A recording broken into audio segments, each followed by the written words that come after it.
Today I'm going to show you how to make an edible magnifying glass. It takes a few easy steps and some patience, and you can start with the fun. To begin, all you need is a convex shape, some Knox gelatin, and some water. Now, I found that using a soup ladle works best because it gives you the nice depth that you need for magnification. I did try using this on a smaller convex shape, and I got this size and it didn't work quite as well. As you can see, if you compare, one magnifies better than the other.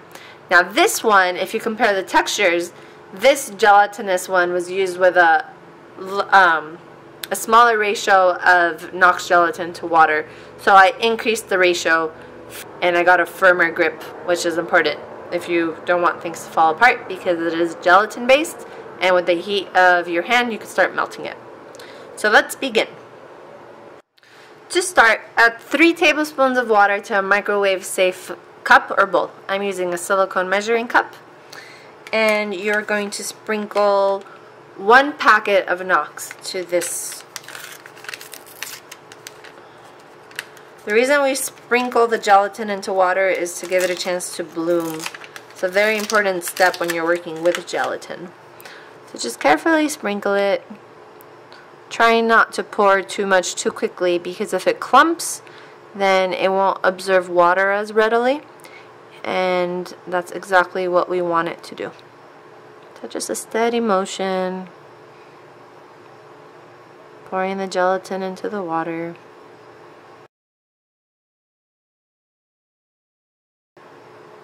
Okay, so once you're done with this step, you're going to let this gelatin sit here for 2 minutes, and then you're going to place it in the microwave in intervals of 10 seconds until the gelatin has completely dissolved. So I went ahead and did that already for you. So while this sits, I can show you that.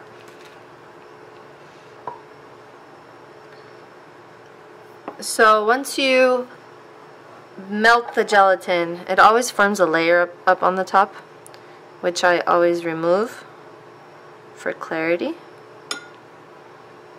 Okay.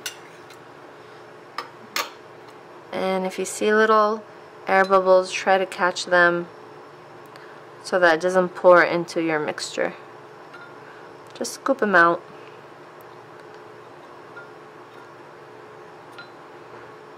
Okay.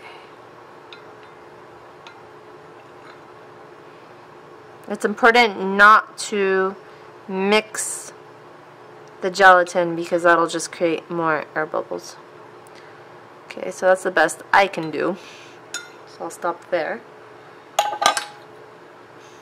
And now you're going to put your soup ladle in a cup, like this, so that it could be held securely. And you're going to very gently pour. You don't want to create more air bubbles.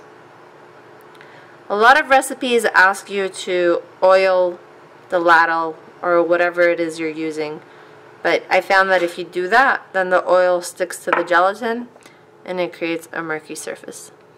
So now you're going to insert this in the refrigerator for about 20 to 25 minutes, depending on how cold your refrigerator is, and once it's firm, we're going to remove it. Okay, so my ladle has been in the refrigerator for longer than 20 minutes because I actually filled it up pretty high. So the deeper it is, the longer it's going to take to firm.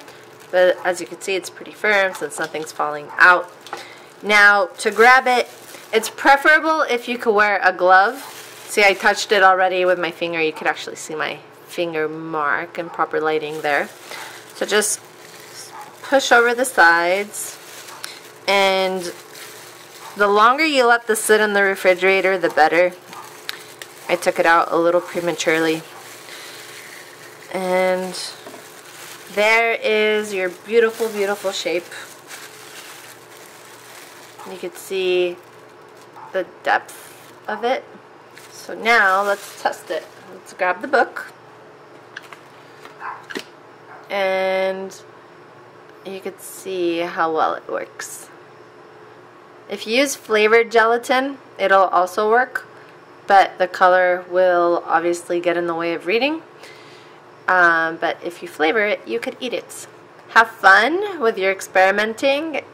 If you have any questions or comments, feel free to leave them in the comments below, or you could email me. Thank you.